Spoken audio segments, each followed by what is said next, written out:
pengambilan sejarah pesakit. Cuma adalah sikit-sikit dia punya speciality-nya di sini. Okay, learning objektif kita, describe essential elements to include in psychiatric interviews and the assessment process, draw the family tree.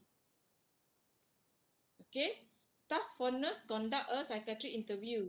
Kenapa kita perlu kepada interview pesakit? Satu, kita nak establish rapport.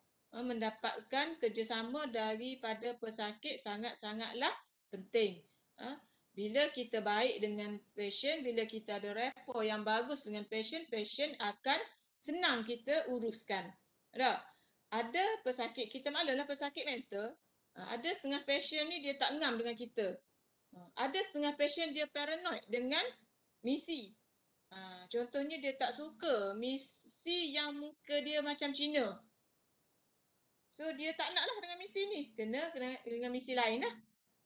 Itu penyakit patient kita lah. Introduce yourself with your name and title. Ask the patient how he or she want to be addressed. Contohnya dia ni nama nama Zaimah. Adakah dia ni suka kita panggil dia Zai ataupun dia suka orang panggil dia Ima? Okey, ataupun dia suka orang panggil dia dengan nama penuh ataupun dengan nama lain, nama Siti Nurhaliza tu? Tak. So kita kena tahu apa macam mana, apa nickname dia. Contoh, communicate empathically. So bila kita bercakap dengan patient, kita jangan tunjukkan yang kita ni rasa takut-takut ke, rasa macam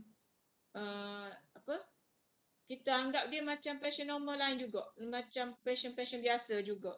Kita jangan pula nampak macam rasa boring lah cakap dengan patient tak. Tanya lain, jawab lain. Okay. Find a quiet and private place for the interview where both you and the patient can sit if possible. Dekat ward psychiatry tu dia ada meja. Okay, meja, kerusi. Di depan dan juga belakang dan juga dalam bilik aktiviti. So pilih je mana-mana tempat yang kamu selesa untuk nak interview patient. Dulu saya suruh pelajar pergi ambil case study. Sekiranya you all boleh masuk awal, you all berpeluang pergi buat case study. Sekiranya you all tak dibenarkan masuk kampus lagi, rasanya kena buat assignment secara biasalah, ambil maklumat daripada internet je lah. Okay? Kita tengok macam mana. Setuju tak? Okay. Use active listening. Develop a collaborative nurse-patient relationship. Tunjukkan yang kita berminat nak interview patient. Tunjukkan kita rasa sayang kat patient. Okay? Patient kita ni dia suka benar kalau student nurse datang. Boleh main main carom, boleh main congkak, boleh macam-macam, lukis ke apa, semua aktiviti dia rasa seronok. Okay? Use active listening. Sekiranya kita interview patient, kita kena mendengar dengan teliti. Tak kisahlah kalau dia tanya, you tanya lain, dia jawab lain, itu adalah penyakit dia. Itu lagi bagus. Sebabnya kita dah nampak dekat dia punya penyakit skizo ke, dia punya bipolar ke, dia punya depressed ke. Okay? Gather psychiatric data. Kena ambil lah maklumat psychiatric yang terdahulu. Kita kena tahu patient kita dah berapa kali masuk ward. Dah berapa tahun dah dia mengidap penyakit mental. Okay? Perform a mental state examination, document accurately, manage time. Bila kita nak interview patient, kita pastikan masa yang diambil tidak terlalu lama. Kalau tidak, dia boring. Bila dia boring, dia jadi backing. Okay? Dia jadi garang. Dia jadi nak marah. Okay? So, kita kena tahu benda-benda tu. Dan kalau kita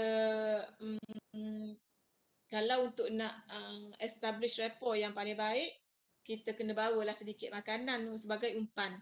Nak bawa air kotak ke, nak bawa chickpeas ke, ikut awak lah. Okay? aims of history taking. Sebab apa kita nak ambil history taking ni?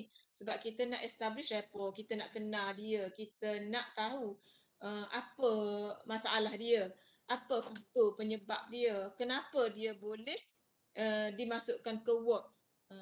Siapa yang hantar, apa berlaku dekat rumah, apa berlaku dekat pejabat, apa berlaku dekat tempat kerja, apa berlaku dalam kampung tu yang menyebabkan dia dibawa ke hospital. Okay, identify risk associated with the illness. Apakah penyebab kepada penyakit dia itulah. Katakanlah dia ni 5 tahun dah tak masuk ward. Kali terakhir dia masuk ward tahun 2015 contohnya. Tapi datang balik hari ni sebab apa? Mesti ada benda yang tak kena kat rumah dah. Planning of treatment and nursing management. Sebab apa kita ambil history taking? Sebab kalau kita sejarah tu betul, kita tahu dah nak bagi ubat apa kat patient. Tak? Bila maklumat tu betul, ubat pun betul. Okey? Membantu dalam diagnosis perawatan. Apply the nursing process. Macam biasalah kita sebagai jururawat kita kena buat nursing proses. Okey, macam biasa kita punya history taking, kita kena tahu nama dia, data pribadi, maklumat perkahwinan, okey, mode of reference. Dia ni refer daripada mana? Refer daripada hospital Kuala Terai ke, okey, psychiatric clinic ke.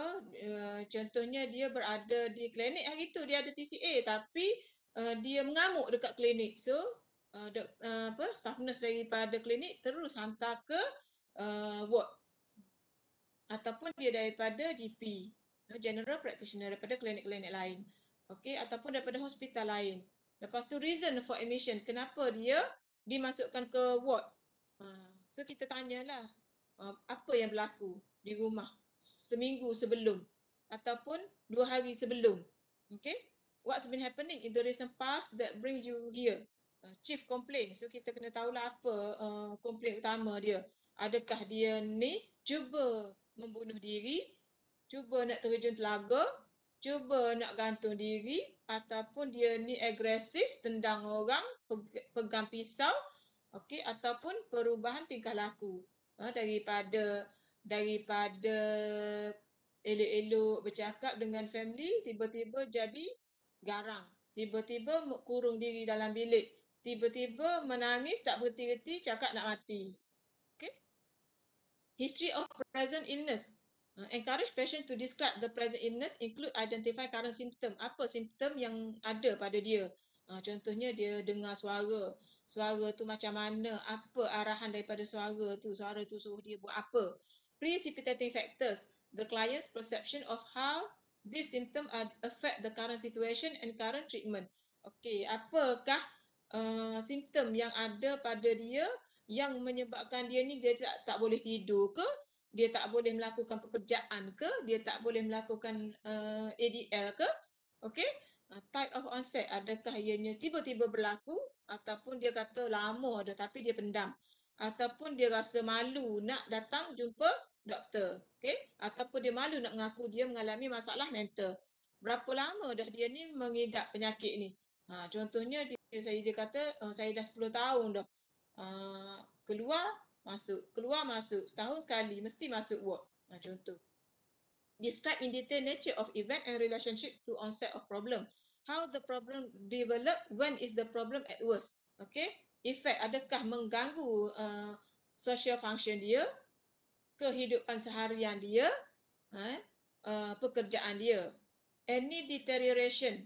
Contohnya sekiranya sebelum ni dia boleh masak. Sekarang dia dah jadi tak boleh masak dah sebabnya lupa dah. Nak buat ikan singgah pun tak reti, nak goreng telur pun jadi tak ingat, jadi pening bengong. Lepas tu dia tak suka pergi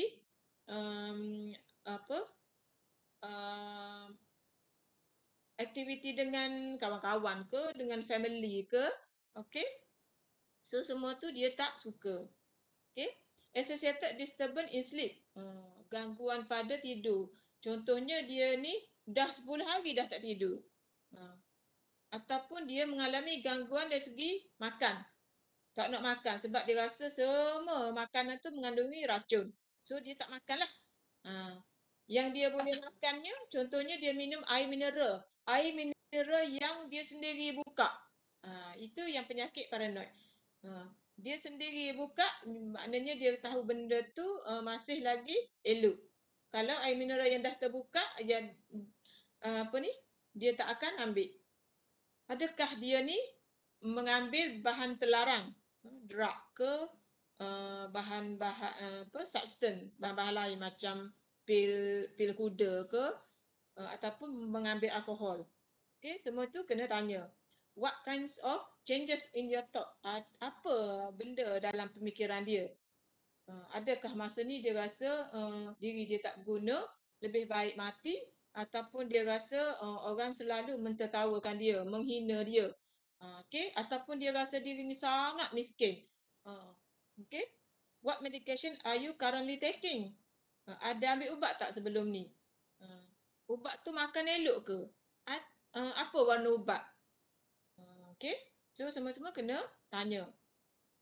So past psychiatric history. Sejarah sejarah psikiatrik terdahulu. Bila kali terakhir dia masuk sebelum masuk hari ni? Contoh, kalau dia kata dah 4 tahun dah tak masuk work. So kita tanya pula apa aktiviti dia yang menyebabkan dia elok sepanjang 4 tahun tu. Okey? Mungkin masa tu mak dia ada lagi, mak dia jaga elok. Lepas tu mak dia meninggal. Kemudian tak ada orang jaga dia. Okay? So dia depressed, dia sedih, dia stres, tertekan, dia malu. Okay? Contoh. Has the patient hospitalized earlier for the treatment mental illness? What was the treatment she or he had been getting? Okay? Past medical history. Bukan setakat kita kena tanya past psychiatric history, kita pun kena tahu juga sejarah medikal dia. Adakah dia ni mengalami um, apa? Fit masa kecil. Mengalami seizure ataupun pernah jatuh ataupun pernah aksiden. Aksiden pula pecah kepala. Okey? Lepas tu lepas aksiden itulah dia jadi tak ingat apa benda, dia jadi perubahan pada tingkah laku dia. Okey, ataupun dia mengalami hilang ingatan. Tak ingat nama dia sendiri pun. Contoh. All of this could be relevant to their current problem. Apa yang berlaku 10 tahun lepas, 20 tahun lepas mungkin disebabkan itulah dia jadi penyakit psikiatri. Okay. Previous psychiatric history, if any, note the first attack, number of subsequent relapse, native healer, adakah dia ni pergi jumpa bomoh sebelum datang ke hospital? Sebab orang kita ni dia kata anak dia ni terkena buatan orang. So dia tak mengaku anak dia ada penyakit psikiatrik, so dia bawa pergi jumpa bomoh dulu. Setahun, 2 tahun, 3 tahun, 4 tahun, bila dah tak boleh kontrol, barulah dia nak bawa ke hospital. Okey. Selain daripada medical history, kita juga kena tanya surgical history juga. Adakah dia ni pernah melakukan pembedahan di bahagian kepala ke tak? Dia ni ada apa meningitis ke? Okey. Okay, be as specific as possible when recording dates and obtain medical records for review when possible. Patient may not volunteer this information unless asked specifically about operation. Kadang-kadang patient tu dia tak berapa seronok nak bercerita. Okay, lepas tu kalau sekiranya dia tak nak bercerita, kita tunggu dulu sehingga dia stabil. Okay, so kita kena ambil juga sejarah keluarga dia. Tak? Kita kena tahu apa masalah dalam family dia. Siapa yang mati dulu, mati sebab apa, penyakit apa, pekerjaan apa mak ayah dia, adakah berlaku perceraian. Okey, ada pasien kita yang mak dia terjun telaga dan dia bila dah berumur 20 tahun lebih, dia pun rasa nak terjun telaga juga. Tapi pasien tu tak matilah sebab sempat diselamatkan. Okey. Kena ambil tahu juga dia punya sibling.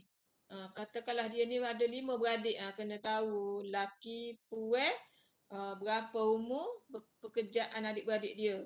Kalau sekolah, sekolah sampai tingkatan berapa, okey tak dekat sekolah. Adakah dia ni menunjukkan perubahan tingkah laku juga kau mana tahu kan? Sebab tu berlakunya screening di sini. Maknanya sekiranya ada dia kata adik-beradik dia pun nampak ada seorang tu yang meroyan. Contohnya lepas bersalin meroyan. Ataupun yang nak menduduki peperiksaan sekarang nampak kemurungan. Contohnya lah. So kita boleh rawat dengan daripada awal. Okay, important family event. Sekiranya adanya kita buat apa kita kata? Kenduri. Adakah pasien kita ni ikut serta ke, ataupun dia ni tak suka bercampur dengan orang ramai ke, ataupun dia tak seronok ke jumpa dengan ahli keluarga yang lain, dengan sepupu sepapak dia tak suka ke, mungkin dia rasa rendah diri ke, okey, atau malu ke, okey. Sexual abuse, adakah dia ni pernah mengalami gangguan seksual, okey, ada sejarah kena rogol ke, okey, ataupun apa berkaitan dengan seksual, sama ada kena dera, okay. History of mental illness in the family, ada tak sejarah penyakit mental dalam family dia, sama ada belah ayah ataupun belah ibu. Have any family members been diagnosed with mental illness? Kadang-kadang dia tak mengaku. Lama-lama dekat dengan 2 minggu dekat ward barulah tahu yang mak ayah dia pun ada penyakit. Mak ataupun ayah ataupun mak saudara ataupun bapa saudara ataupun nenek, contohnya lah. Apa dia, macam mana dia punya family economic status, adakah dia ni orang yang loaded ataupun orang yang miskin ataupun yang sederhana. So semua-semua tu kena ambil tahu juga ya. Ini family tree. Family tree ni tanda dia 4 segi untuk lelaki, bulat untuk perempuan, yang kita lorek untuk patient. Nanti kalau dalam case study kadang-kadang you all tak lorekkan tapi you all hitamkan. Dia sepatutnya kena lorekkan baru kita tahu lorek tu untuk pesakit. Kalau kita tanda pangkah, itu menunjukkan mak ayah dia telah meninggal dunia. Okay. Personal and social history. Kena tahulah dia punya detail of birth. Tarikh lahir dia, tempat dia, cara dia dilahirkan macam mana. Melalui cesarean ke, melalui forceps ke, ataupun SVD secara normal biasa. Dari segi education pula, dari segi education pembelajaran, belajar sampai tingkatan berapa, masuk college okey ke tak okey, masuk college sampai 3 tahun ke, ataupun masuk tahun pertama tu dah ada masalah, lepas tu tukar course ke macam mana. So semua tu kena tanya juga. Dari segi sekolah, dari segi kehadiran sekolah macam mana, minat ke sekolah ataupun selalu ponteng sekolah ataupun tak minat nak datang sekolah. Okey. Dari segi akademik dia, progress dia baik ke, merosot ke. Okey. Problem with fight or truancy, ada masalah bergaduh ke dekat sekolah, ponteng sekolah, selalu lawan cikgu ke. Okey. Ask if he or she was in special education class, adakah dia ni masuk ke kelas yang special, contohnya kelas khasa. Okey. Ada masalah learning disability ke, ataupun ada masalah-masalah lain seperti hearing impairment ataupun speech problem, adakah dia ni jenis yang gagap ataupun jenis yang melatah. Okey. Dari segi pekerjaan pula, adakah dia ni ada kerja tetap ataupun kerja sambilan, ataupun memang tak ada kerja ataupun baru dibuang kerja. Okey, bagaimana pendapatan, ada duit ke, minta dengan mak ayah ke, adik-beradik tanggung ke, macam mana. Okey. If the patient is not employed, inquire about whether the patient currently is looking for work. Okey, sekiranya dia tak ada pekerjaan, adakah dia ni teringin nak bekerja. Nak kerja kat mana? Sebab kita boleh minta occupational therapy cari pekerjaan untuk diorang. Okay. Also inquire if a previously held job was lost as a result of a illness. Kadang-kadang dia okey je kerja tapi disebabkan penyakit mental, makanya dia buang kerja. Sebabnya majikan dia tak faham. Okay. Ataupun majikan dia takut nak ambil orang yang penyakit mental ni sebagai pekerja. Okey. Ataupun dia ni dari segi pekerjaan tukar-tukar kerja. Kejap kerja dekat sesi minyak, kerja dekat restoran. Okay, tu kita kira macam ada masalah lah kan. Puberty atau menstrual history. Dia punya pun kena tanya juga. Bila waktu dia ialah sejarah menstrual, okay, age of puberty atau menarche, menopause, experience of menopause kalau patient yang dah 50 ke atas. Sebabnya kadang-kadang patient yang menopause ni ada juga dia punya problem, dia rasa diri dia ni tidak dihargai, tak disayangi oleh suami dia. Okey. Sexual history, adakah dia ni seorang yang heterosexual ataupun homoseksual. So kena tahu juga adakah dia ni suka pergi cari pelacur. Okey, sebab kita takut dia ada sexual transmitted disease. Okey. Ada patient kita yang kadang-kadang kita tak tahu pula, kita tak ambil dia punya HIV test. Bila dia dah banyak kali, dan last kali kita rasa nak ambil HIV test, tengok-tengok positif. Tak. So membahayakan kita lah juga. Lepas tu yang kena kita kena tahu dia punya marital status. Sejarah perkahwinan dia. Okey ke, ataupun dah kahwin lepas tu bercerai, lepas tu kahwin lain, lepas tu bercerai lagi. Okay. Ask if any of the children have any medical or psychiatric problem. Kena tahulah anak ada berapa orang, lepas tu ada tak yang mengalami masalah psikiatrik. Record the number, sex, age of the patient and children. Lepas tu apa dia, habit dia, adakah dia ni suka merokok ke, atau makanan apa yang dia ambil, ataupun adakah dia ni suka ambil alkohol ke. So benda-benda tu kena tanya juga. Kalau dia ambil drug, bila kali terakhir yang dia ambil, lepas tu apa jenis drug yang dia ambil. Okay? Sebab kita takut dia ni adalah penagih dadah. Okay, present life situation atau social cultural background. Okay, kena tahu juga background dia macam mana. Ada rumah ke dia ni? Rumah tu rumah sendiri ke? Rumah sewa ke? Mau ayah tinggal ke? Okay, social contact and support. Apa sokongan, ada sokongan ke tak dia ni? Ada adik-beradik ambil cara ke? Jiran tetangga ambil tahu ke pasal dia? Okay, pre-morbid and personality occurring before the development of disease. Okay, apa perangai dia sebelum dia mengidap penyakit, adakah dia ni seorang yang peramah, pendiam ke, seorang yang baking ke, tak, apa malu ke, senyap je ke. So kena tahu sebelum dia mengidap penyakit mental ni. Ability to cope with stress, adakah dia ni boleh cope dengan stres.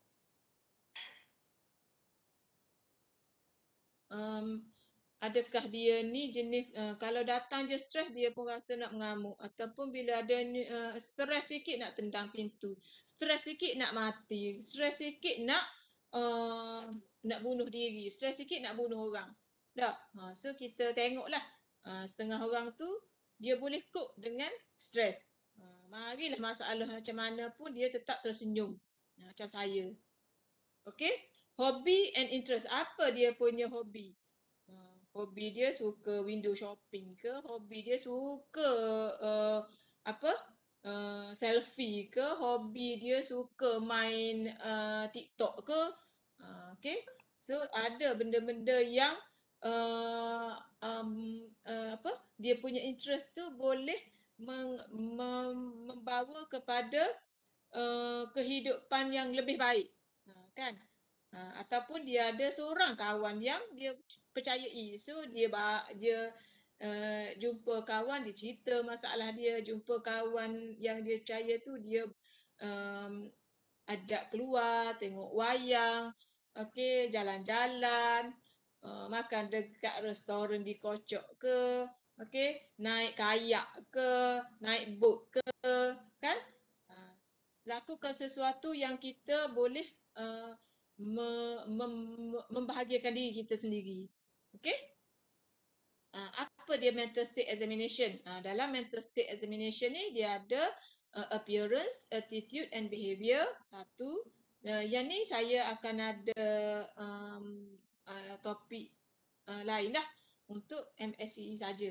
Okay, dia ada komponen speech and language, dia ada komponen mood and affect, dia ada komponen thought, dia ada bahagian perception abnormalities, dia ada dari segi cognition, dia ada bahagian insight and judgment. Okey, benda ni pun kita kena buat juga untuk masa pengambilan sejarah pesakit. Okey, macam saya kata tadi, kita kena lakukan physical examination head to toe. General observation kita, dia punya heart rate, BP, respiratory temperature, adakah dia ni jenis yang tremor. Kalau kita, jenis yang tremor, kita boleh agak dia ni ambil ubat psikiatri dalam jangka masa yang lama. Okey. Conclusion dah. Obtaining a comprehensive history from a patient from informed source are essential to make a correct diagnosis and formulate a specific and effective treatment plan. Bila kita dapatkan maklumat yang betul daripada pesakit dan juga daripada relatif, kita boleh beri diagnosis yang betul lah. Bila diagnosis betul, kita pun treatment plan pun betul, penjagaan pun bagus, rawatan pun betul juga. Okey? Okey, ada soalan tak?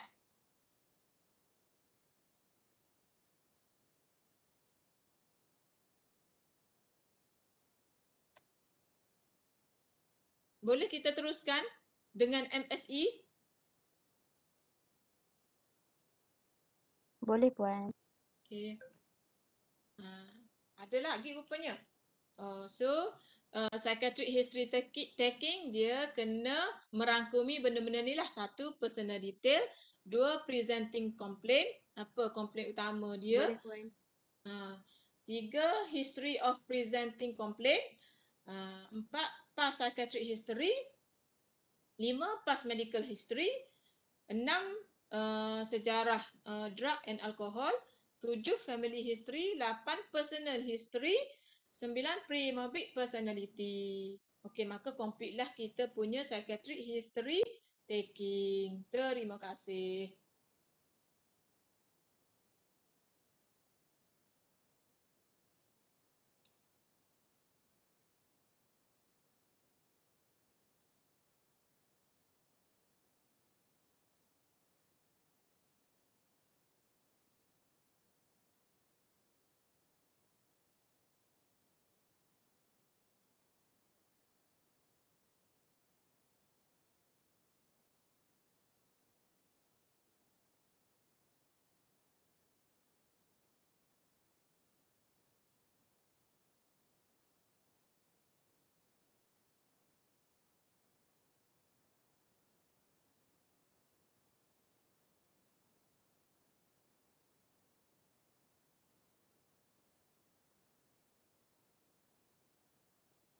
Okey, you all nampak tak? Nampak Puan. Okey. Kita pergi kepada MSE, Mental State Examination. Okay, learning objective kita, explain the components in mental state examination, explain the application of MSE during interview. Okay, apa dia MSE? The mental state examination is the psychological equivalent of a physical exam that describes the mental state and behavior of the person being seen. It includes both objective observation of the clinician and subjective description given by the patient. Apa yang kita nampak secara luaran dan juga apa yang patient bagi tahu. Okey, macam saya kata tadi, komponen dia ada ni lah, appearance, behavior, speech, mood, affect, thought process, thought content, cognition, insight and judgment. Okey, apa dia punya purpose? The MSE provide information for the diagnosis and assessment of disorder and response to the treatment. A mental state examination provides a snapshot at a point in a time. Okay, to determine if the patient status has changed without previously seeing the patient. Okay, to properly assess the MSE, information about the patient history is needed, including education, cultural and social factor. It is important to ascertain what is normal for the patient. For example, some people always speak fast. Okay. Ada setengah orang dia cakap cepat. Itu normal pada dia. Ada setengah uh, ada setengah orang tu masa dia sakit je dia cakap cepat. Ada. Okay. Appearance. Kita pergi kepada benda pertama, appearance. Macam mana pesakit tu kelihatan. Apa dia pakai. Adakah dia ni pakai pakaian elok. Memakai baju kurung. Ataupun dia pakai baju tak nak pakai kain. Ataupun dia bermakeup dengan cara yang terang. Bukan setakat pakai lipstick di bibir tapi habis semua dekat pipi. Tak? Okey. Dari segi pemakaian, adakah pakaian tu duk pakai pakaian yang sama? Kita bagi pakaian hospital dia tak nak tukar. Dia tetap nak pakai yang tu juga. 3 hari dah tak tukar-tukar. Mandi pun tak nak. Ataupun lepas mandi pun masih lagi nak pakai pakaian tu. Okey. Itu kita nampak sangatlah patient tak sihat lah tu. Okey. Ataupun badan berbau. Sebabnya tak nak mandi. Puah suruh mandi tak nak mandi. Tapi nak buat macam mana? Kalau patient tak nak mandi, kita kena pujuk. Ramai student kita yang pujuk mandikan pesakit. Sampai dia sendiri pun basah-basah habis kena ni ke patient. Okey? Kita kena mandikan patient. Okey? Yang ni mungkin benda-benda ni boleh keluar dalam MCQ. Contohnya patient tak nak mandi. So apa tindakan ke jururawatan? Contohnya pujuk, mandikan ataupun biarkan ataupun kurung pesakit ataupun ikat pesakit. Okey? Kita boleh tanya. So awak pilihlah mana yang betul. Yang paling betul. Best answer. Okey? Clinical presentation. Adakah dia punya makeup tu bizarre, pelik sangat. Kita tak larat nak tengok. Okay. Or clothing may alert you to the possible of many illness. Kalau patient yang manic, dia suka pakaian yang terang, warna yang terang-terang. Lepas tu ada setengah patient kita dia suka pakaian seksi. Contohnya dia kata dia ni Katy Perry. Okay. Ataupun dia kalau yang rasa nak mati tu dia kata tak apalah dia pakai pakaian huduh-huduh pun pakaian tak ni pun sebab dia pun dah nak mati dah. Tak apalah tak mandi, tak makan, tak apa pun sebab dia dah nak mati. Okay. Grooming may be good indication of the person's ability to function independently. Kalau kita nampak dia dah okey, mandi, tak payah kena pujuk, tak payah suruh, kita nampak progress dia semakin baiklah. Okay. Depression and psychosis may prevent normally well groomed. Kalau patient yang macam saya kata tadi lah, kalau depressed dia rasa nak mati, tak naklah, tak seronok kalau ajak keluar, kita nak bawa pergi, contoh nak pergi berkelah. Orang lain seronok. Dia seronok nak pergi berkelah. Tapi dia tak seronok. Okey? Tak ada rasa tak seronok dengan not interested in the semua benda lah. Apa-apa yang kita kata nak pergi makan KFC pun tak say, tak nak, tak suka, nak mengurungkan diri dia. Okay? Manner of dress can provide clue to a patient client self-image. Okay? Cara dia berpakaian pun kita tahu, ni jenis manic ni. Yang ni schizo ni sebabnya tak ambil kisah. Pakaian tukar ke, tak tukar ke, tak ambil kisah. Buruk ke, baru ke, dia tak kisah. Okay? Any change in appearance should be explored with the client and family. Okay? Kita kena tanyalah family dekat rumah macam mana penampilan, dekat work. Kita tahulah makna adakah dia ni semakin merosot. Bila patient tu kita nampak semakin merosot, tak jadi dengan ubat, yang ni lah yang kita kena refer buat ECT. Okay? Documenting where the change occurred and under what circumstance. Clothes are costumes. Ada patient kita yang dia manic, dia suka jangok makeup-makeup ke apa, tapi bila dia nampak doktor yang datang tu dan keadaan jangok makeup juga, dia tak suka. Dia rasa macam tercabar. Ada doktor kita yang kena nampak dekat patient perempuan. Okay, sebab tu saya kata bila berada di ward psychiatry kena ada 4 biji mata, kena berhati-hati. Okey. Memang tak semua patient kita ni ganas. Tapi kita macam itulah kena berhati-hati. Jangan syok sendiri dak. Galik duk kecek dengan hok ni, tak khabar hok lain ni duk tunggu. Okay? Clothes are costume. What people wear is what they choose to communicate. Facial expression of a mirror the client's mental state. Okay? Facial expression. Kita tengok dari segi raut wajah dia, adakah dia dalam keadaan happy. Kalau dia happy, dia nampak awak pun dia tegur selalu dah. Dia banyak nak cakap. Dia kata, weh mari dah. Bawa ke apa tu? Bawa coklat ke? Dah. Seronok je. Mari kita main. Mari kita tengok TV. Mari kita berkaraoke. Kalau pasien yang sedih, muka dia moyok je. Nampak, tengok lantai je. Pandang bawah. Tak seronok. Tak suka. Sedih, keluar je air mata. Cakap sepatah orang tanya, sepatah dia jawab. Ataupun berpatah-patah dah kita tanya, satu patah pun dia tak jawab.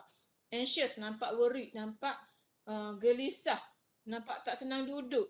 Okay? Ataupun dalam keadaan irritation, nampak macam nak marah sebab dia ni, saya ni nak balik. Tengok ke rumah. Mula-mula kecek slow, lepas tu jadi makin tinggi, makin gegak. Tak dengar kau ni mesti. Contohnya. Tak. So kita kena berjaga-jagalah. Dia ada perubahan dari segi percakapan tu. Okay. So bila ada perubahan begitu, kita kena alert apa yang kita perlu buat. Sama ada kita nak inform doktor, nak inform pengawal, ataupun kita cari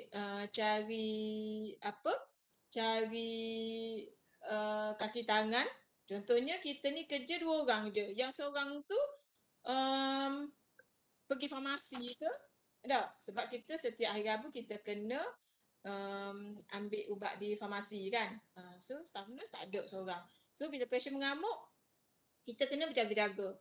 Kena tahu attendant kita ada berapa orang. Adakah kita perlu minta tolong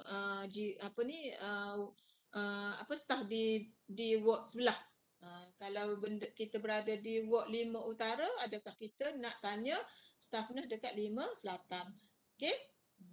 Lepas tu avoid direct eye contact. Adakah pasien kita tu pandang mata kita ataupun dia tak nak tengok mata kita.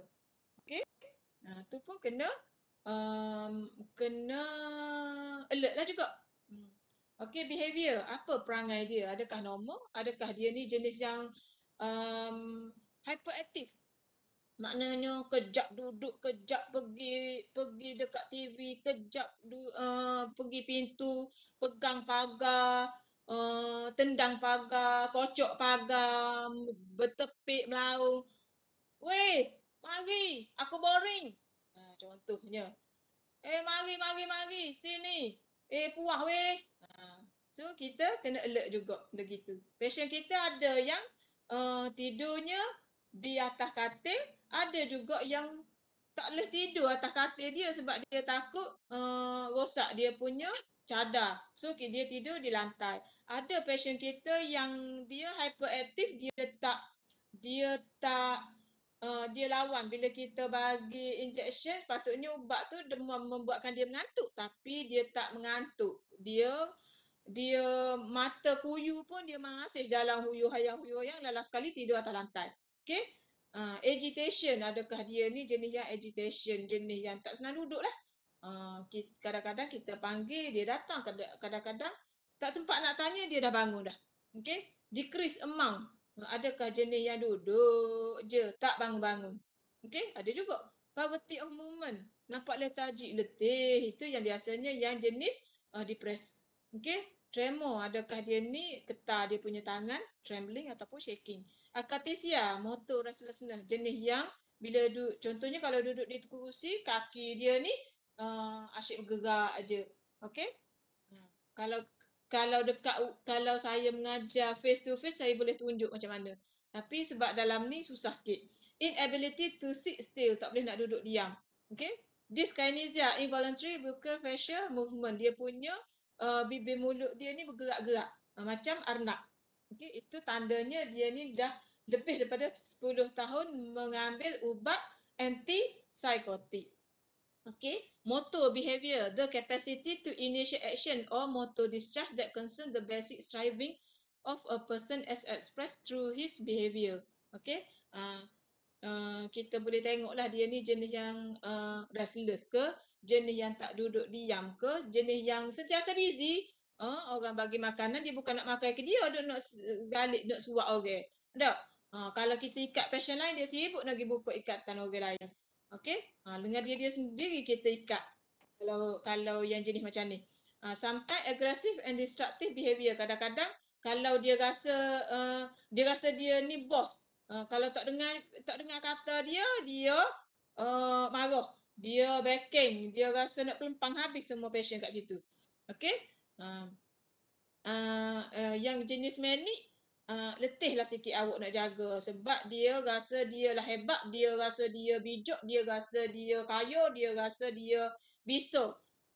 Susahlah. Dia rasa dia yang ketua. Kalau awak buat senaman setiap pagi, dialah yang nak kontrol senaman tu. Dialah yang kena ikut kata dia je nak buat macam mana. Nak pusing kepala ke, nak pusing kaki ke, nak angkat kaki ke, nak lompat ke. So, dia sendiri yang nak handle. Okay? Yang kedua jenis psychomotor retardation yang tak nak duduk diam, ajak main, ajak senaman pun tak nak, ajak makan pun tak nak, ajak buat berebut kursi, aktiviti berebut kursi pun tak mahu, semua dia tak ingin. Okay? Slow down in thinking process and activity level sebab dia kata buat apa dia nak mati dah. Slow in movement and body function. Jalan pun slow, cakap pun slow, makan nasi pun slow. Okay? Ada yang jenis negativism. Constantly do the opposite of what being told. Orang sebab benda lain, dia buat benda lain. Resistiveness, stubborn in behavior. Jenis yang degil. Does not follow instruction. Kita kata duduk, tidur di katil, dia pergi kata rewa. Okay? Aggression, maybe verbal or physical. Ada yang jenis agresif dari segi perkataan, ada yang dari segi fizikal. Fizikal yang dia kocok grey tu lah, gagagagagag. Ataupun dia pegang benda-benda. Kadang-kadang passion kita, kepala pahit pun dia cabut. Passion saya, pernah satu hari tu dia cabut kepala pahit. Lepas tu mulalah air tubiknya. Passion kita ni tak duduk diam. Okay? Ataupun impulsive, prone to act spontaneously. Kadang-kadang kita nampak dia okey, tapi tiba-tiba dia jadi backing. Tiba-tiba dia datang kat kita, dia bagi penampak. Okay? Manipulate, nipu, self-serving, controlling for own advantage. Dia nak dia buat baik. Lepas tu kalau dia minta you all punya phone number, jangan bagi. Bahaya. Okay? Suspicious. Nampak yang jenis distrustful. Okay? Siapa tanya kita boleh buat baik? Boleh. Buat balik. Siapa tanya tadi? Syahir ke tanya? Nak napa dia mula? Kita tak boleh buat balik ke passion. Nanti kita pula kena buat explanation letter.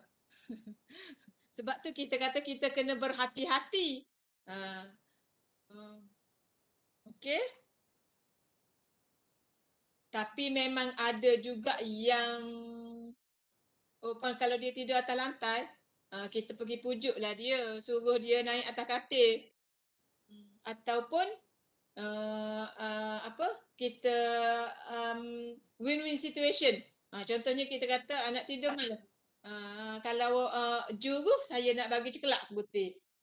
Contohnya kita win-win situation dengan dia. Speech, kita cerita pasal speech pula. Normal speech macam kita lah tak? Boleh difahami.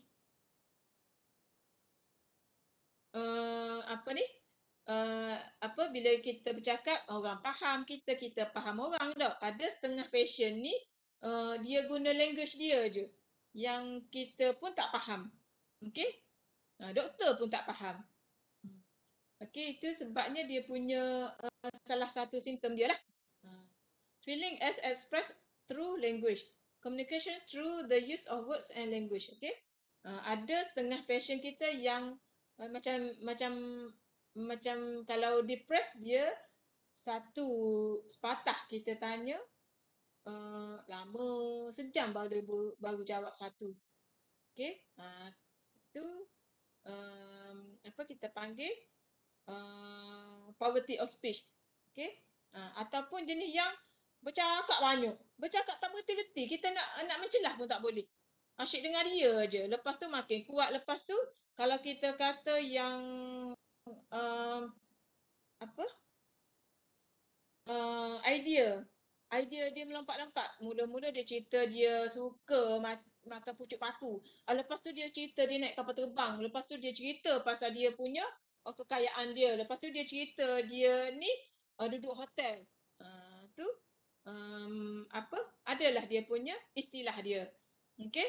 Kadang-kadang tak relevan pun dia punya percakapan. Kita tanya pasal makan nasi, dia kata makan sup komputer. Ataupun makan sup selipar. Okay, tak relevan. Ataupun irrational speech. Tak logik. Okay. Ataupun clang association. Association of words similar in sound but not in meaning.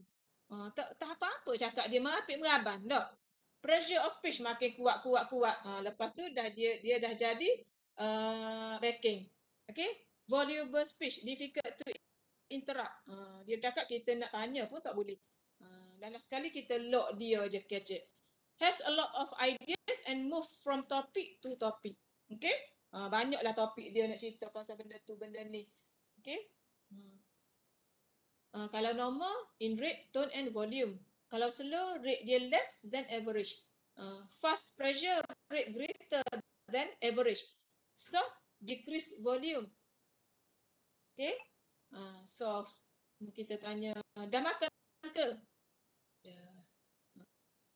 Slow je. Okay. Lah, ataupun kita tanya, dia jawab dengan kuat. Ataupun mute. Mute ni refuse to talk. Tak nak cakap langsung macam orang bisu. Okay. Ada juga patient kita yang mute. Tak cakap lah. Sehari tu tak cakap. Doktor tanya pun dia tak jawab. So biarkan je lah macam tu sehingga dia nak bercakap. Okay. Forthcoming. Forthcoming apa dia? Kita panggil dia datang. Kita kata, mari Ali. Duduk di meja. Saya nak interview sikit boleh? Okay, dia pun datang. Itu kita panggil forthcoming. Ini benda-benda ni awak akan jumpa dalam folder patient dah. Poverty of speech, restrict amount of speech, monosyllabus. Okay. Yang monosyllabus ni kita tanya, satu dia jawab. Slur, teller, okay, omission ataupun reduction of substitution of sounds. Okay, stuttering. Apa kita kata? Stuttering ni apa dia? Teller ataupun gagap dah. Echolalia cakap benda yang sama. Repetition of one person's word by another. Contohnya kita kata awak dah makan. Dia pun jawab pula awak dah makan. Kita tanya awak dah mandi. Dia kata pula awak dah mandi. Dia tidak menjawab pun pertanyaan kita. Motor aphasia, ability to speak is lost but understanding remains. Okay. Tak tahu apa. Cakapan tu mungkin sekerat-sekerat. Okay. Mood, dari segi mood dia, macam mana dia punya mood? Mood dia happy ke? Mood refer to emotional experience. Kita sendiri pun ada mood juga tak? Kita yang normal ni kadang-kadang, saya rasa tak ada mood lah hari ni. Rasa tak nak masuk lah kelas panorahan ni, boring. Ataupun hari ni saya rasa nak tidur lah, nak tidur lebih sikit. Sebabnya banyak kerja dah semalam. Okay, contoh. Pada yang yang mood dia okay, senyum je manja-manja. Mood is assessed by client report his or her feeling. Kalau kita tanya, mood macam mana hari ni? Okey, saya dah makan, saya dah mandi. Saya rasa dah nak boleh balik dah esok lusa. Contoh. Euthymic, apa dia euthymic? Normal. Level range of mood implying absence or depression or elation. Okay, euthymic ni okey lah macam kita-kita lah sekarang ni. Irritable ni sedikit irritable ni mudah terasa hati lah. Okey, kata mudah tak salah kecek sikit. Backing. Ada cepat mengamuk. Cepat nak tendang pintu, cepat nak napau orang. Tu kalau euforia dia rasa seronok yang berlebihan. Dia rasa, seronoklah saya hari ni. Oh, saya nak cuci lantai, saya nak lap cermin, saya nak menyanyi je. Kalau boleh. Set karaoke dia je yang pegang mikrofon. Okey, tak boleh dah kat orang lain. Okey? Elation, kita panggil elation of mood. A mood more cheerful than usual associated with increased motor activity. Bukan setakat kita nampak dia cheerful, dia pun berjalan mundar-mandir depan belakang sana sini. Okay? Ikut orang tu, ikut orang ni. Okay? Mood swing ni lebal mood juga kita panggil. Yang kejap okey, kejap tak okey, kejap kita nampak sedih, kejap kita nampak dia happy, kejap dia nampak nak cakap dengan kita, kejap dia nak menyendiri. Ataupun mood dia dalam keadaan grief ataupun dia sadness, appropriate to real loss. Okay? Okay, depression. Apa dia depression? Psychopathological feeling of sadness. Dia rasa sedih yang sangat-sangat. Anhedonia. Anhedonia ni loss of interest. Macam saya kata tadi yang dia tak minat. Kita nak ajak pergi supermarket pun tak nak. Kita nak ajak pergi KFC pun tak nak. McDonald pun tak nak. Nak tidur hotel pun tak nak. Nak pergi pantai pun tak minat. Semua dia tak minat. So saya boleh juga tanya dalam MCQ apa itu anhedonia. Okay? Dia loss of interest in pleasurable activities. Special patterns of activities, ada yang jenis stereotype. Stereotype ni buat benda-benda yang benda yang sama. Contohnya dia body rocking. Okey, dia hayun dia punya badan dia untuk duduk diam. Ada yang waxy flexibility, yang dia duduk kerah coking gitu. Kalau dia angkat tangan. Kalau dia depa tangan. Contohnya. Kalau dia nak duduk berdiri dalam masa sejam, 2 jam, ikut dia lah. Tu kita panggil waxy flexibility. Yang ni jarang dah kita jumpa pasien yang waxy flexibility. Okay, tak ada dah style ni. Ada yang echolalia. Consistently repeating any statement made. Acropraxia. Pathological imitation of movement of one person by another. Ikut. Kita duduk, ya duduk. Kita bangun, ya bangun. Kita jalan, ya jalan. Mannerism. Repeated small movement of an habitual kind. Example, waste of smoking cigarette. Dia tunjuk macam dia isap rokok. Sedangkan tak ada rokok pun kat tangan dia. Okey, kita panggil mannerism. Faham ke semua? Okey, other emotion. Ada setengahnya mengalami anxiety, a feeling of uneasiness or apprehension. Takut, fear, anxiety due to consciously recognize unrealistic danger. Dia rasa takut. Tak tahu takut ke apa, tapi dia rasa takut lah. Duduk dalam keadaan resah, gelisah. Agitation. Agitation, resah, gelisah. Anxiety associated with severe motor restless. Tak duduk diam, rasa macam nak tidur tapi tak boleh tidur, rasa macam nak makan tapi tak boleh makan, rasa macam nak duduk nak duduk atas kerusi, rasa tak boleh duduk di kerusi, bangun jalan. Okey. Lepas tu kadang-kadang duduk di tepi dinding. Okey. Ambivalent, coexistence of two opposing feeling toward the same individual or object at the same time. Ambivalent, tak tahu nak buat keputusan. Nak pergi ke tak nak pergi? Nak pergi tak nak pergi? Nak ikut tak nak ikut? Nak makan ke tak nak makan? Contoh ni lah. Depersonalization, feeling of unreality, strangeness or alter identity of oneself. Dia tak kenal. Siapa ni?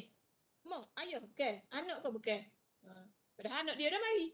Okay, derealization, surrounding appear strange. Rasa macam berada di Dubai contohnya. Rasa macam berada di Hanyai. Different and unreal to patient. Kalau awak tanya, Pak Cik duduk mana lah ni? Oh, sekarang Pak Cik berada di dalam kayangan. Okay, atas kayangan. Okay.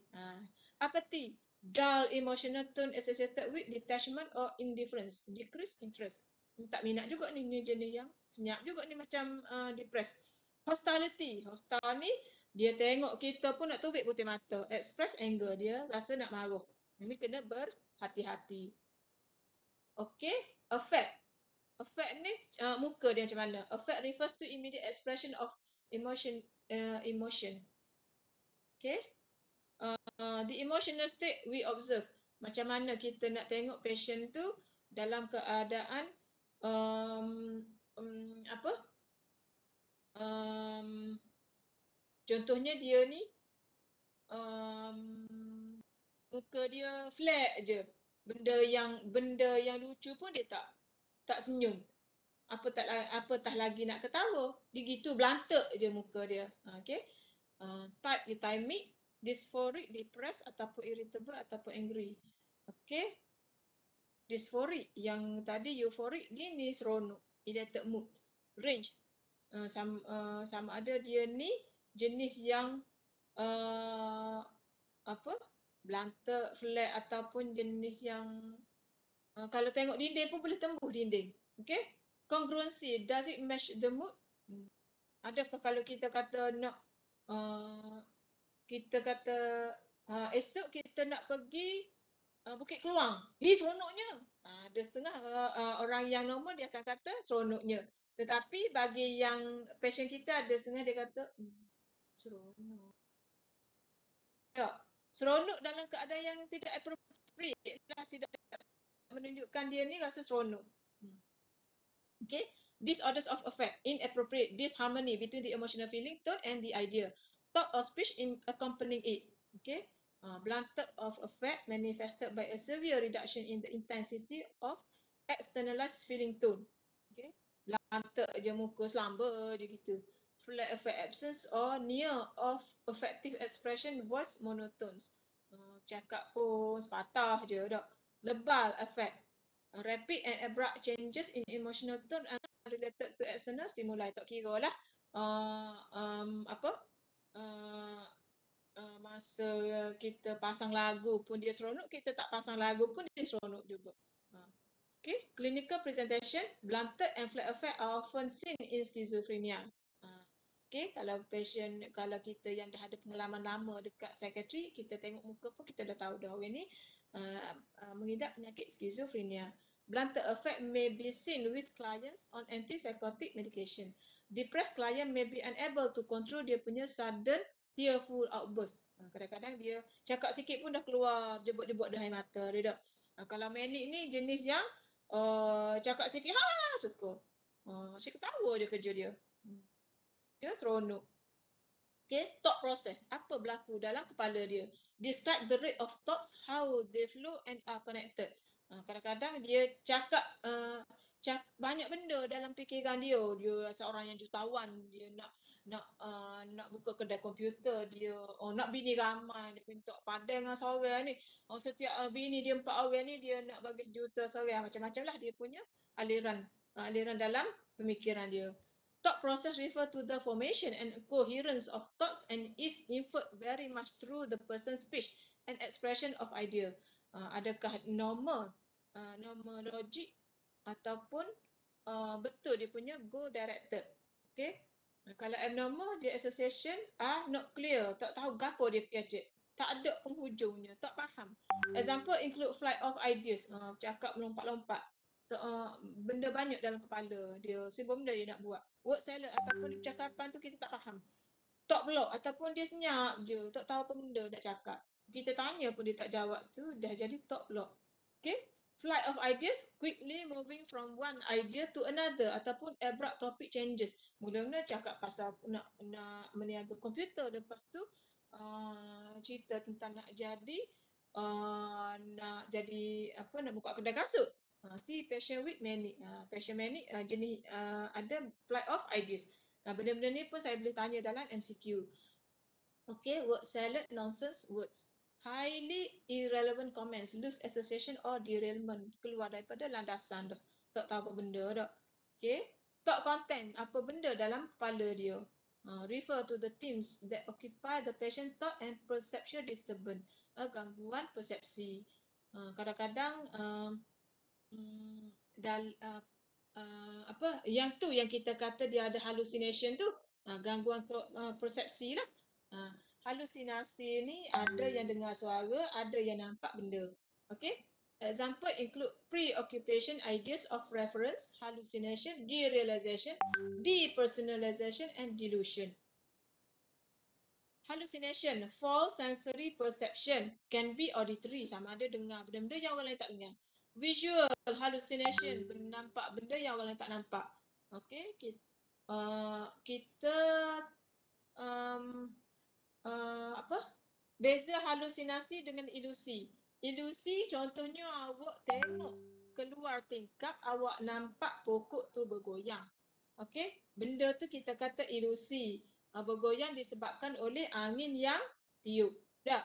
Tapi Itu semua orang normal. Tapi kalau persepsi itu, di pokok tu awak nampak ada hantu contohnya. Awak nampak ada benda lain. Contohnya awak nampak lembaga hitam contohnya lah. Orang lain tak nampak pun, nampak pokok je tapi awak nampak macam-macam. Itu kita panggil visual hallucination. Tactile, rasa ada benda merayap di tangan. Ataupun olfactory, ada benda yang bau. Bau apa? Bau busuk ke kan. Derealization, feelings the outer environment feels unreal. Okay. Berasa kita berada di tempat lain. Depersonalization, apa, anak dia datang pun dia tak mengaku anak dia kata orang lain. Kadang-kadang dia nampak misi itu macam anak dia. Okay. Perception, process of transferring physical stimulation, psychological information, mental process by which sensory stimuli are brought to awareness. Okay. Disturbance of perception, illusion, macam saya kata tadi, dia ada misperception of real external stimuli. Okay. Hallucination, false sensory perception not associated with real external stimuli and may affect any five senses. Okay. Auditory hallucination, false perception of sound ataupun usual voices but also other noise, example music. Kadang-kadang dia je yang dengar orang bercakap. Suara bercakap tu ramai ke, seorang ke, kata dia ni tak handsome ke, kata dia ni tak guna ke, ataupun dia kata orang lain ni jahat belaka, dia seorang je baik, dia dengar suara dari kubur ke, orang lain semua tak dengar, dia seorang je dengar orang tu kena pukul ke, kena tendang ke apa dah. Visual hallucination, false perception or involve sight. Olfactory, false perception of smell. Gustatory, false perception of taste. Orang kata apa, nasi ini sedap, dia kata nasi ini tak sedap. Nasi itu rasa macam rasa macam hempedu, pahit. Contoh. Tactile hallucination, rasa macam ada benda yang crawling, a sensation on under the skin. Okay, kalau dekat kalau yang awak buat apa case study, awak jumpa perkataan-perkataan ni lah, STH, TTH, LTH, smiling to himself, talking to himself, laugh to himself. Kalau awak baca patient punya case, patient punya folder. Okay. Delusion, apa dia delusion? Tadi perception. Delusion adalah fixed false belief, firmly held in spite of contradictory evidence. Delusion, apa ni? Kepercayaan palsu yang tak boleh diubah. Contohnya dia mengaku Amin tu anak dia. Walaupun Amin tu bukan anak dia, dia dah mengaku anak dia. Sampai bila pun dia mengaku kawan tu anak dia. Contoh. Kalau dia kata motor ni saya punya, dia punya. Dia ambil, mungkin dia boleh ambil ataupun dia ikut dia lah. Dah. Control, outside force are controlling actions. Erotomanic, a person usually of higher status is in love with the patient. Erotomanic ni contohnya seseorang tu dia, contohnya dia minat ke Syahir. Dia pun dia akan intai je Syahir tu pagi pergi mana, balik pukul berapa, kan? Gitu. Tu dia panggil erotomanic. Grandiose. Grandiose ni dia rasa dia ni kaya. Inflate sense of self-worth, power of wealth. Oh, segala benda yang ada dekat USM ni semua dia punya. Segala benda yang ada di Kelantan ni harta benda dia. Okey. Dia ada duit berjuta-juta dalam bank. Okey. Somatic. Apa somatic? Patient has a physical defect. Somatik ni contohnya apa nak kata? Contohnya dia tak mengandung tapi dia rasa diri dia mengandung. Dia percaya bahawa dia sedang mengandung. Sedangkan kalau buat pregnancy test pun dia tak pregnant pun. Okay? Reference, unrelated events apply to them. Reference ni contohnya dia tengok TV, dia rasa orang dalam TV tu duk kecek pasal dia. Okay? Persecutory, others are trying to cause harm. Okay, delusion of unworthiness. Dia ada delusi unworthiness, critical of one's worth. Delusion of unworthiness ni berlaku pada patient yang depression. Dia rasa diri dia tak disayangi, tidak dihargai, tidak berharta. Okay, delusion of hypochondriacal. Rasa dia tak ada jantung dalam tubuh dia. Dalam tubuh dia tak ada ni tekuk. So dia tak boleh minum air, tak boleh makan nasi sebab tak ada tekuk. Okay, nihilistic delusion, feeling of non-existence. Okay, one may think he is dead or lost certain part of the body, example brain, throat and heart. Okay, contohnya dia kata dia tak ada otak lah, macam-macam. Okay, suicidal ideation, dia ada rasa keinginan nak bunuh diri.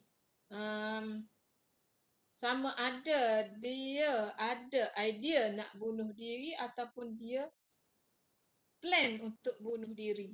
Okay, homicidal ideation, desire to do serious harm to or take the life of another person. Nampak tu yang kita dengar ada dalam berita, dia bunuh adik ipar dia, dia bunuh mak ayah dia. Tak, mak ayah dia tengah solat subuh, dia ambil parang cuk dia libah dekat leher, mati ayah. Okay, cognition, level of consciousness, state of awareness or self or environment. Attention and concentration, dia kognitif ni biasanya untuk pasien yang tua. Dia nyanyuk. Memory. Pasien kita yang skizo pun kita kan test juga dari segi cognition. Kita nak tahu dia ni ingat ke tak. Pak cik makan ke apa tak ada? Pagi ni makan apa? Siapa Perdana Menteri kita? Kita ni duduk kat negara mana? Long term, dia ingat ke tak long term? Dia tahu ke tak? Ada setengah disebabkan penyakit, dia tak tahu apa benda tak. Ada setengah disebabkan dia nyanyi. Abstraction, proper interpretation. Okay, immediate. Contohnya kita nak tahu dia punya immediate ni, kita suruh dia ingatkan 3 benda. Contohnya pen, kertas, telefon. Lepas tu kita pun interview lagi tu 15 minit kemudian kita tanya adakah dia ingat benda yang 3 benda yang kita suruh ingat. Okay, ability to remember a small amount of information over a few seconds. Okay, reason, say 3 object word. Ask the client to repeat the words. Tell the client you will ask again for these words to be repeated. Later in the interview, ask the client to repeat the name of the 3 object. Okay, lepas tu remote. Remote ni serial 7. Kita nak tahu dia ni ada attention ke tak. Kalau saya tanya 100 tolak 7, Pak Cik boleh jawab ke tak? Contoh. Kalau patient yang dia tak ada attention, dia rasa cabut kita bukan nak test dia punya matematik, tapi kita nak tahu dia punya attention, dia boleh ke tak. Okay, disturbance in consciousness, often associated with brain pathology. Disorientation, inability to keep track. Disoriented, tak tahu duduk kat mana, tak tahu pukul berapa sekarang, tak tahu duduk ward ke, duduk hotel ke, duduk kat rumah ke, tak tahu, tak kenal ni siapa mengisi ke, doktor ke, tanda ke, tak kenal siapa-siapa. Confused, inability to think clearly. Jadi bengong, pening. Tak. Stupor, lack of reaction to stimuli and unawareness of surrounding. Stupor, tengok, pandang je. Tak tahu apa benda. Tanya pun tak jawab. Tak. Kita bagi tahu pun dia tak dengar. Delirium. Delirium ni dia jadi restless. Okay. Confused. Keliru. Biasanya mengalami demam tinggi, dia jadi delirium. Disturbance in cerebral function. Somnolence, abnormal drowsiness, rasa mengantuk. Kalau kita dalam kelas kan, kita nampak mata pejam, lepas tu dep. Jadi mengantuk. Okay. Memory disturbance. An individual fails to retain and recall recent or remote memory or both. Tak ingat apa benda, tanya makan apa pun tak ingat, tak tahu Perdana Menteri siapa.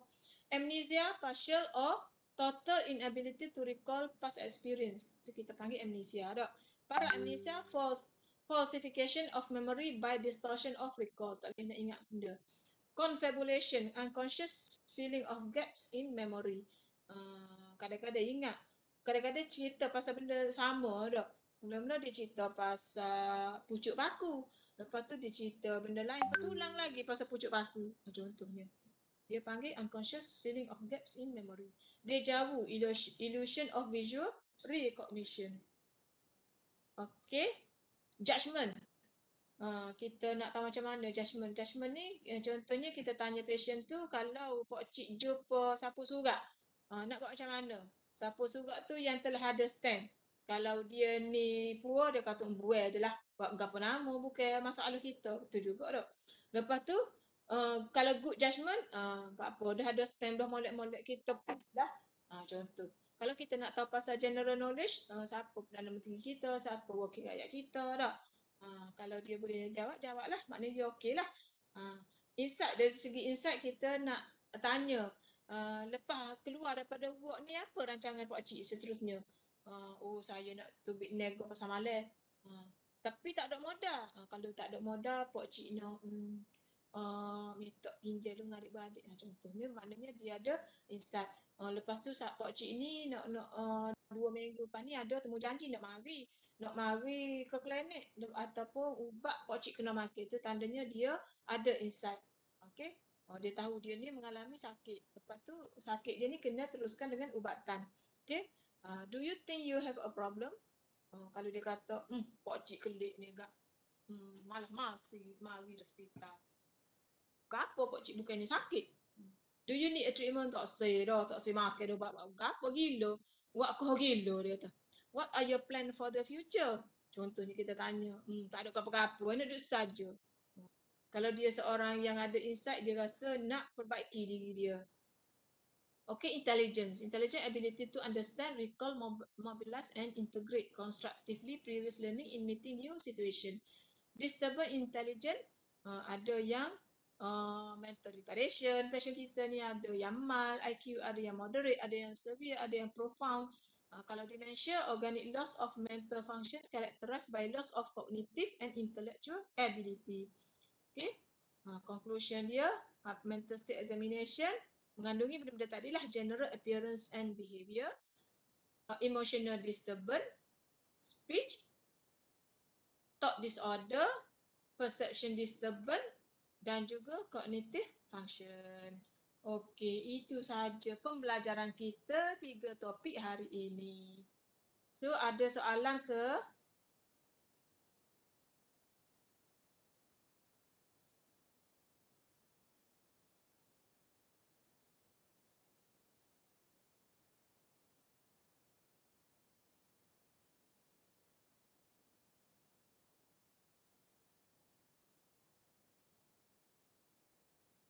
Hello?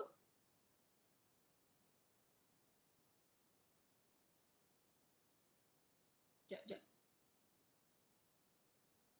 Boleh masuk dalam grup tak you punya soalan?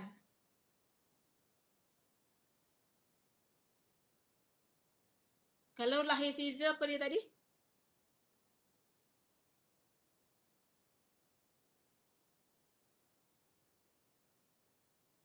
Oh, kalau yang jenis mengarah suka jadi macam bos tu, kita kena bagi tahu dia yang dia kena ubah dia punya tingkah laku. So kita kata kita ada peraturan. Okey, contohnya kita kata mula-mula kita kata Amin yang kena nyanyi. Dalam habis 3 minit ataupun 5 minit kita suruh tarik pula menyanyi.